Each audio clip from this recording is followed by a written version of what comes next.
Hi, I'm Ken Sherman, Senior Editor here at CNET.com. Today we're going to take a first look at the Sony Ericsson C902. This is a 5-megapixel camera phone. It's part of the CyberShot series. It brings all those great camera features that you saw in previous CyberShot phones, it is 5 megapixels, of course, so that is one of the higher ones Sony Ericsson has done. It has a pretty slim design. It comes in a nice red color. It also comes in bronze and silver and a couple other colors. I like the silver stripes around the edges. It's kind of a nice touch. Has a very slim design, fits nicely in the hand, has a very solid feel.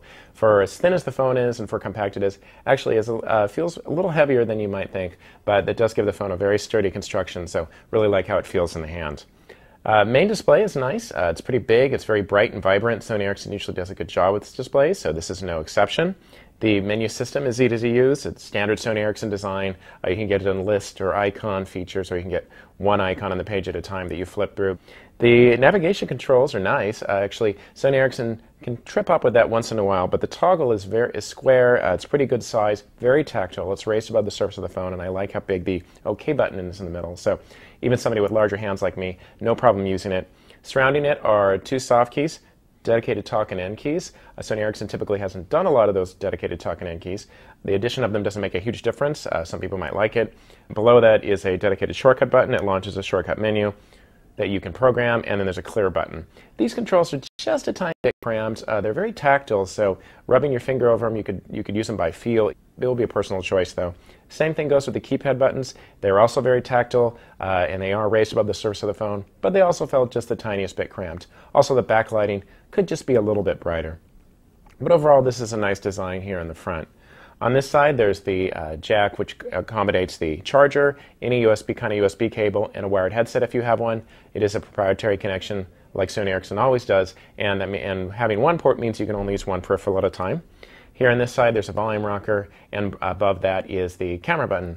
The volume rocker, I wish it was located on the top of the phone, because typically when I'm used to that, I'm used to this finger or this finger, whatever side it's on, activating the volume. I have to move down and kind of go like that. So it just felt a little uncomfortable. You'll probably get used to it eventually, but was wondering why Sony Ericsson did that. I think it's because of the camera ergonomics, but really this is a phone, so I think the phone ergonomics should take priority in that sense. You might notice there's no camera lens. You might be looking for it. To find it, you just slide the phone open like that. It's nice because it keeps the camera lens protected, won't get scratched or anything like that, and also when you slide the phone, it automatically starts the camera. So there's a camera lens, there's a flash, and there's a self-portrait mirror, so it comes fully equipped.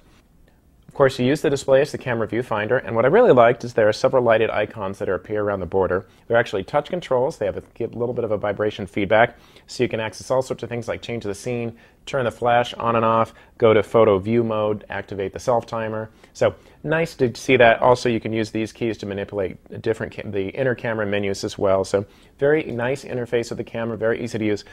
Really like these lighted icons. It just puts a lot of information at your fingertips, and it doesn't resemble a phone that's just trying to be a camera in that sense.